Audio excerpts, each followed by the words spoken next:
The EU Parliament has agreed on new anti-money laundering rules to regulate cryptocurrencies. The rules include a tracking of purchases of virtual currencies such as Bitcoin above €1 in value from online exchanges. And backers of the bill say it will tackle illicit flows and money laundering within the bloc.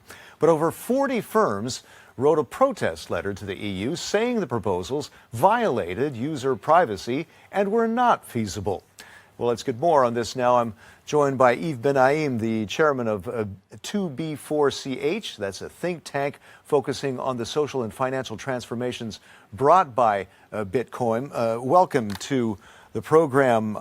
Let me ask you first about is this a crackdown, or is this trying to bring Bitcoin and cryptocurrencies into the mainstream? It's a cat and mouse game. The way it is made right now, it's not necessarily very efficient because it really only applies to service providers, transactions. But the way people are buying and selling cryptocurrencies nowadays, they could be using, let's say, an American firm, or they could be using a firm that is located in wherever, in a tropical paradise. So yeah. The way it works right now, they're setting up the ground rules so that later on in the next 18 months, they can be moving forward a little bit, I think. Now, Yves, this does not yet affect peer-to-peer transfers, but do you think that could be down the line, that the EU might start regulating that as well? I think that's what they want, of course. What they will be doing is the same as the GDPR or KYC AML.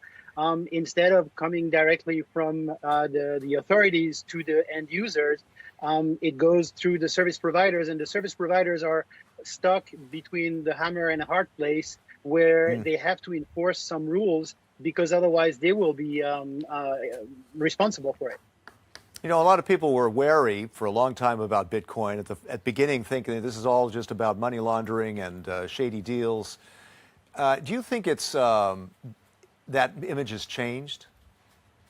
It's changing slowly. I think the European Union is starting to realize now that they have to set up some clear rules and to welcome actors who will be building this ecosystem within Europe instead of course, moving to all over the world.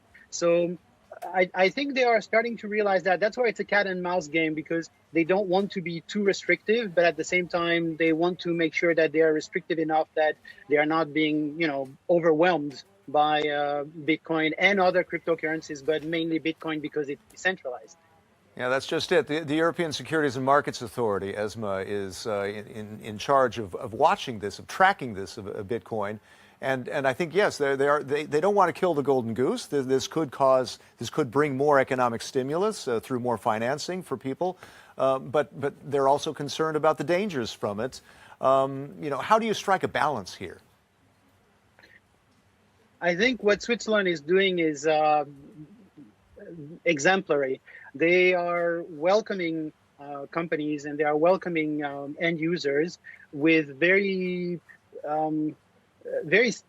clear but very light regulations, and they're building slowly from there. I think the European Union right now has some very important actors on the international scene, and they are scaring them because they are being unclear with the peer-to-peer transactions. For example, they're using a vocabulary like unhosted wallet, whatever that means, which means that basically they want to get rid of virtual cash.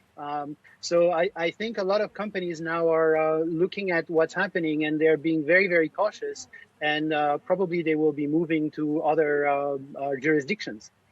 I'd love to talk about the value of Bitcoin, but that's a whole other thing. Yves Bennaïm, thank you very much. With 2B4CH, thank you very much.